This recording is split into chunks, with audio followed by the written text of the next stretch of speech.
केवल ये शराब घोटाला नहीं है, जल बोर्ड घोटाला, सीवर घोटाला, ये तो बहुत छोटे छोटे घोटाले हैं।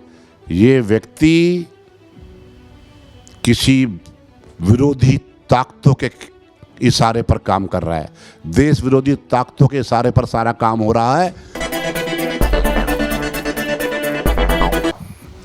नमस्कार, मैं पारदर्शी सफ़र से राजेश गर्ग एक नई वीडियो लेके आपके सामने पहुंचा हूं। आपने अखबारों में पढ़ा होगा, आज इस समय जब मैं आपसे बात कर रहा हूं तो विधानसभा का स्पेशल सेशन चल रहा है। इस सेशन में पीले कपड़े पहनकर, पीली जैकेट पहनकर जो सत्ताधारी पार्टी है आम आदमी पार्टी, उसके एमएलएज और बाकी मंत्री नारे लगा रहे हैं विधानसभा के अंदर। और एक तरफ जो है बीजेपी के जो विधायक हैं 8, वो बैठे हुए हैं। दर्शक दीर्घा में लोग देख रहे हैं ड्रामा हो रहा है दिल्ली शहर के अंदर, किस प्रकार से दिल्ली को बर्बाद करने के बाद केजरीवाल क्या चाहते हैं ये समझ नहीं आ रहा है। ईडी की गिरफ्त में है, ईडी इंक्वायरी कर रही है, उधर हाई कोर्ट में सुनवाई चल रही है। जो मेन बात मैं करने के लिए आया हूँ वो ये है कि अभी जैसे ही ईडी ने उनको अरेस्ट किया, अगले ही दिन श्री अरविंद केजरीवाल की पत्नी सुनीता केजरीवाल ने एक पत्र पढ़कर सुनाया मीडिया के सामने, जिसमें मार्मिक स्टाइल से उन्होंने अपनी बात कही कि दिल्ली का बेटा, आपकी पेंशन बंद नहीं होगी, आपका ध्यान रखेंगे, ठीक है वो जेल में है, वगैरह वगैरह। और उससे अगले दिन तुरंत आतिशी मारलीना जो कि मंत्री है सरकार में, उन्होंने भी एक चिट्ठी लहराते हुए कि एक नोट शीट दिखाई कि ये जेल से चिट्ठी आई है केजरीवाल की, जो कि मंत्री साहिबा को कह रहे हैं कि आपको ध्यान रखना होगा, दिल्ली के जो नाले बंद हैं, सीवर बंद हैं, सफाई, इस सब का ध्यान आपने रखना है आतिशी जी। इस प्रकार की चर्चा वो अरविंद केजरीवाल के माध्यम से कर रही है। ऐसा मुख्यमंत्री जिसके पास कोई पोर्टफोलियो नहीं है, अभी 4 दिन पहले ही तो अरेस्ट हुए हैं, अब उन्हें इतनी ज़्यादा फिक्र हो गई दिल्ली वासियों की। ये केवल ड्रामा है, ड्रामा है, ड्रामा है। केजरीवाल और उसके गैंग का ड्रामा है। 2024 का जो लोकसभा का चुनाव 25 मई को होना है दिल्ली के अंदर, उसको जीतने के लिए तरह तरह के हथकंडे अपनाने लगे हुए। और उसके बाद आपने देखा आतिशी मारलीना की प्रेस कॉन्फ्रेंस के बाद अगले दिन, मतलब कि कल, सौरभ भारद्वाज ने प्रेस कॉन्फ्रेंस की, जिसमें वो बोल रहे थे, क्या बोल रहे थे कि दिल्ली के हॉस्पिटल में दवाई मिलनी चाहिए, मोहल्ला क्लिनिक के अंदर जो टेस्ट होते हैं बीमारियों के वो टेस्ट होने चाहिए। मतलब इन सारी बातों का क्या मतलब निकाला जाए? क्या पहले टेस्ट नहीं हो रहे थे? पहले दवाइयाँ नहीं मिल रही थी जो आप अभी अपने मंत्री को डायरेक्शन दे रहे हैं कि ऐसा हो? सच बात तो ये है कि ये झूठ बोल रहे हैं। जब ईडी की कस्टडी में कोई मुलजिम होता है, चाहे वो चीफ मिनिस्टर हो, चाहे वो और मंत्री हो और एक्यूज़ हो, उन्हें किसी प्रकार के साइन करने की इजाज़त नहीं होती, कोई भी डॉक्यूमेंट लिखने की इजाज़त नहीं होती। सोचने की बात यह है कि उन्होंने नोट शीट उनके पास पहुंची कैसे, नोट शीट पे टाइप कहाँ कराया, नोट शीट पे साइन कैसे हुए। जब इस बारे में पत्रकारों ने पूछा तो उनके पास कोई जवाब नहीं था, ना सुनीता केजरीवाल के पास, ना आतिशी मारलीना के पास, ना सौरभ भारद्वाज के पास। क्या ड्रामा हो रहा है ये? हम पब्लिक को बेवकूफ़ समझ रहे हैं, लोग अपने अपने वोट बैंक को साधने में लगे हैं लोग, इन्हें किसी प्रकार का कोई मतलब नहीं है।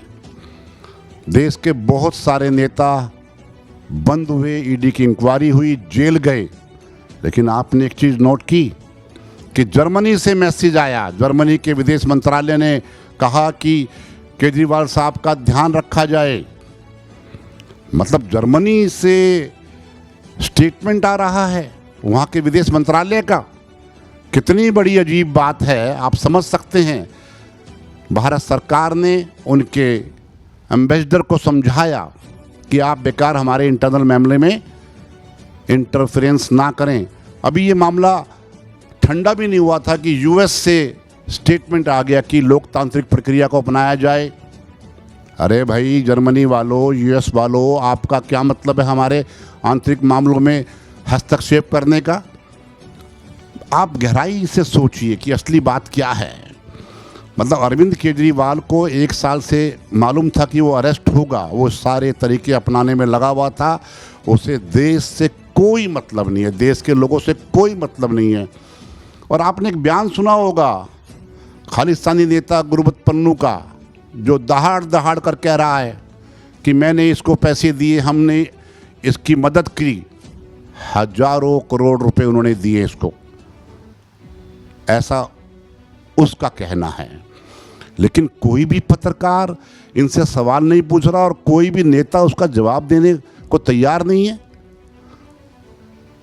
मैं कहना चाहूँगा देश की सरकार को कि सारे मामले की जांच कराई जाए। बहुत सारे मामले सामने आएंगे। ये शराब का मामला तो जो है वो है, उसके अलावा बहुत सारी बातें सामने आने वाली हैं। केवल ये शराब घोटाला नहीं है, जल बोर्ड घोटाला, सीवर घोटाला, ये तो बहुत छोटे छोटे घोटाले हैं। ये व्यक्ति किसी विरोधी ताकतों के इशारे पर काम कर रहा है, देश विरोधी ताकतों के इशारे पर सारा काम हो रहा है। और इसके एमएलए उसके इशारे पर, उसकी पत्नी के इशारे पर नाचने को मजबूर हैं।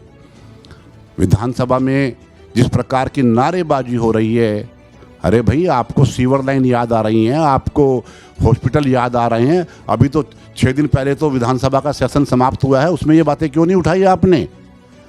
ये एक ड्रामा है और इस ड्रामे को करा रहे हैं वो लोग जो हमारे देश को तोड़ना चाहते हैं। वो चाहते हैं कि दिल्ली के साथ साथ देश में भी देश विरोधी ताकतों का राज हो, ऐसा मेरा व्यक्तिगत मानना है। और सबसे बड़ी बात जो मैं समझता हूँ पत्रकारों की, कोई भी पत्रकार ये बात नहीं पूछता आम आदमी पार्टी के नेताओं से, ये चिट्ठियां आपको किसके माध्यम से आई, कहां से मिली, मंत्रालय में चिट्ठियां कहां से आई, जो व्यक्ति ईडी की हिरासत में है वो चिट्ठी कैसे लिख सकता है? इसका मतलब झूठा प्रपंच करने में लगे हुए हैं ये लोग। राघव चड्ढा साहब कहाँ हैं? आंखों के ऑपरेशन को लेकर गए थे लंदन में, लेकिन वहाँ देश विरोधी ताकतों से मिल रहे हैं, समर्थन जुटा रहे हैं। और कोई बड़ी बात नहीं, पैसे जुटाने में लगे हों। ये स्वाति मालीवाल या बाकी ऐसे बहुत सारे नेता सारे गायब हैं, उनके बयान नज़र नहीं आ रहे।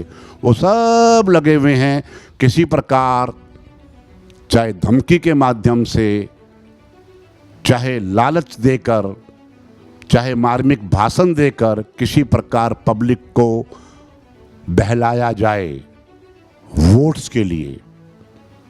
मैं आपसे कहना चाहता हूं माननीय मित्रों, साथियों, भाइयों, बहनों, आप बहुत संभल कर फैसला लेना, क्योंकि मीडिया लगभग दबाव में काम कर रहा है। सोशल मीडिया के अंदर भी कोई बीजेपी का पक्ष रख रहा है, कोई कांग्रेस का पक्ष रख रहा है, कोई आम आदमी पार्टी का पक्ष रख रहा है, लेकिन जो पक्ष रख रहा है उसके अंदर जो विरोधाभास है उसके बारे में कोई नहीं पूछ रहा। अखबार भरे पड़े हैं, एक पेज पर आम आदमी पार्टी का स्टेटमेंट है, दूसरे पर बीजेपी का है, नीचे कांग्रेस का है और बाकी विज्ञापन है। विज्ञापन के दबाव में मीडिया आप तक सही बात नहीं पहुंचा पा रहा है। पारदर्शी सफर ने प्रण किया है कि सही बातों को आप तक पहुंचाया जाए। ये तीनों लेटर फर्जी हैं, ये मेरा कहना है।